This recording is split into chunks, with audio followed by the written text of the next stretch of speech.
right, so today we are going to be talking about half angle identities. All right, last week we talked about double angle identities, and that's when you have an angle that you're trying to find twice the measure of. For this one, we're going to notice, if we jump right in here, the first problem says we need to find the cos of 67.5. Obviously, 67.5 is a decimal and is not one of the ones on my unit circle over here. But what you might notice is that 67.5 is half of an angle that's on here. 67.5 is the same as 135 divided by 2. So it's half of this one right there. So what we can do is set up what's called a half angle identity to find cosine of 67.5. So the cosine of 67.5 is the same thing as saying cosine of 135 over 2, which, if I want to find cosine of any angle over 2, it's plus or minus square root of 1 plus cos theta over 2. So now we just plug in. Well, what is the cosine of the angle that we do know, which is 135? Well, that's going to be the x value. So it'll be negative square root of 2 over 2. So it'll be plus or minus 1 minus, what is it, square root of 2 over 2, all over 2.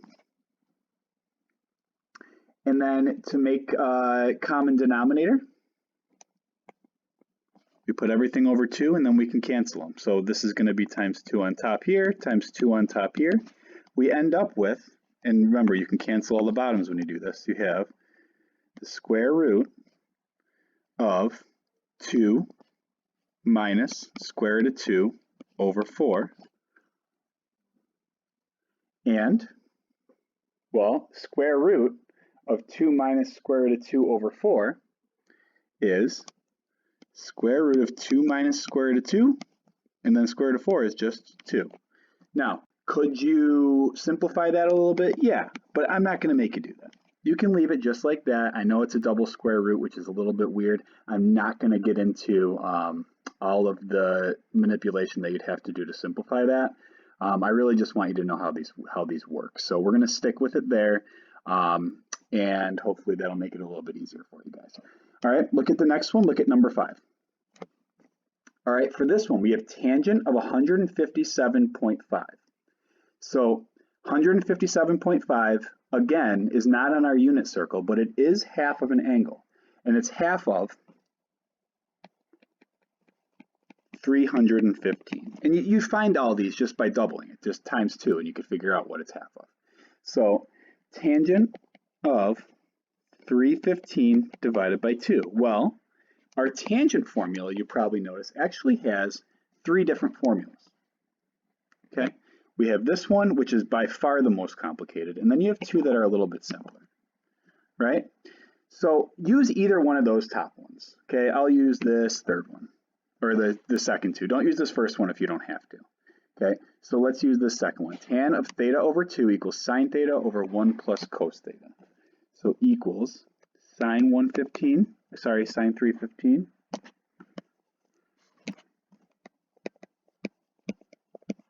over 1 plus cos 315.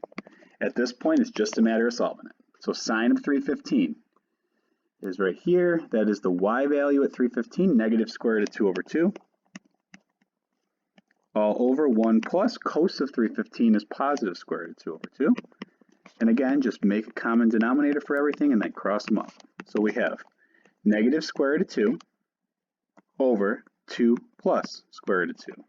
And again, you do not have to simplify this, okay? You'd have to multiply by the reciprocal, but I am totally fine with you just leaving it like this. I know you're not supposed to have a square root in the denominator. Again, I just want you to know how to use these. All right, so there's number 5. All right, number 6.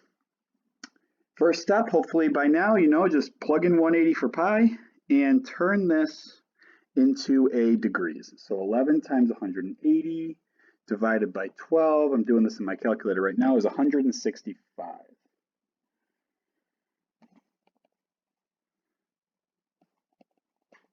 Now, again, 165 is half of an angle. It is not one of the ones on my chart.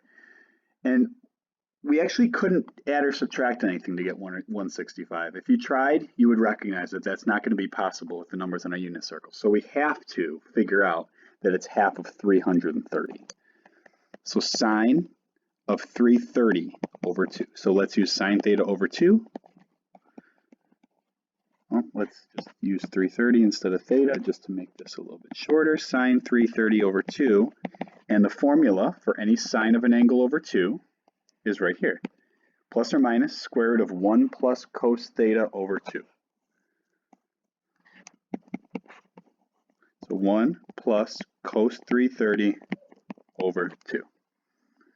Is it plus or minus? Oh, that is a minus in there, not a plus. So sorry, fix that one. That should be a minus. All right. Cos 330, go to 330, which is the cosine is square root of 3 over 2. 1 minus square root of 3 over 2, all over 2. And then again, make a common denominator for everything. Whatever you put on the bottom, you got to put on the top. So we end up with 2 minus square root of 3 over 4, which the bottom's a perfect square, so you can just write it like this. 2 minus square root of 3, all over 2. And there is the answer for that one. So that's the first type of problem with these half angle formulas. And then we're going to talk about kind of how this relates to what we did with double angle formulas. So again, if you look at number 7, all right, we are looking for sine of theta over 2. So the first thing I'm going to do is just write that formula down. Sine of theta over 2, we just said was plus or minus square root of 1 minus cos theta, right, over 2. So there's that. So now, do I know cos theta? I absolutely do. I know the cosine of theta is negative 3 over 8, right?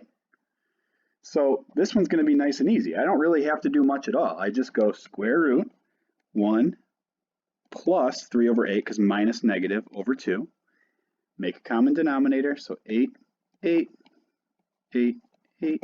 We get square root of 8 plus 3, which is 11, over 16. And then the square root of 16 is the square root of 11 over 4. So there's the answer for that one. All right. Number 8. We want to find tangent of theta over 2. Okay. Now remember, tangent has 3 different formulas that you can use. Unfortunately, they use both sine and cosine. So it doesn't matter which one you use.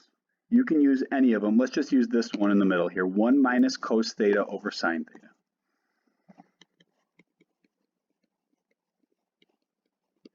Okay. So here's where we are. It's 1 minus, we don't know what cos theta is, but we do know that sine theta is negative 12 over 13. If I want to find cos theta, this is where we have to make our triangle. And it says we're in the 4th quadrant. Sine was 12 over 13. Now how would you find the third side of that? Well, you do a squared plus b squared equals c squared. Which you got a squared plus 12 squared equals 13 squared, 144, 169. I know I'm doing this quick, it's just Pythagorean theorem. If you need to pause it for a sec, you can do that. A squared equals 25, a equals 5. So what is the cosine of that angle? Well, it's positive because cos is positive there, and it's positive 5 over 13. So there's where 5 over 13 goes. Again, common denominator, put that over 13, multiply the top by 13. So on the top we have 13 minus 5, which is 8, and on the bottom we have negative 12. Because remember, once you make a common denominator, you can get rid of it. 8 over 12 reduces to 2, well, negative 2 over 3. Okay, one more question. All right, we want to find cos of theta over 2.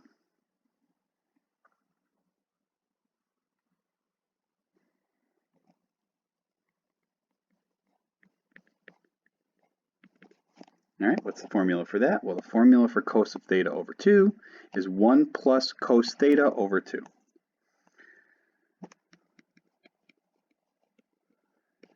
Okay. Well, do I know cos theta? No, I know tangent of theta. So doing the same idea, we know the tangent of theta is that, and it's in the third quadrant. So now remember 4 radical 3 is the same as 4 radical 3 over 1.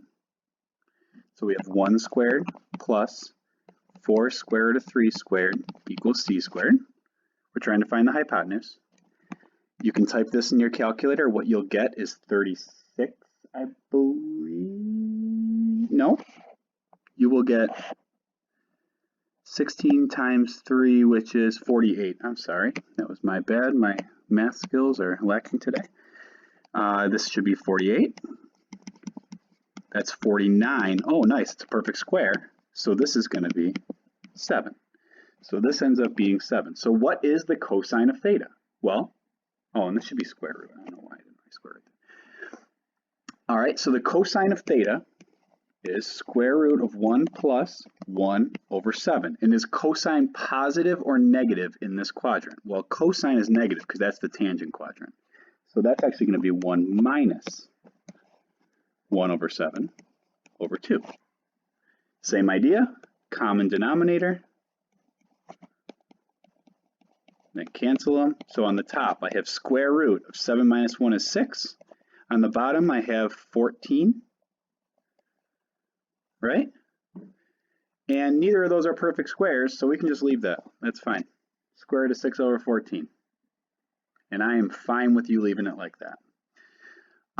Okay, so if you have any questions, please reach out and let me know. If not, please just try the homework assignment, and I'll be back tomorrow.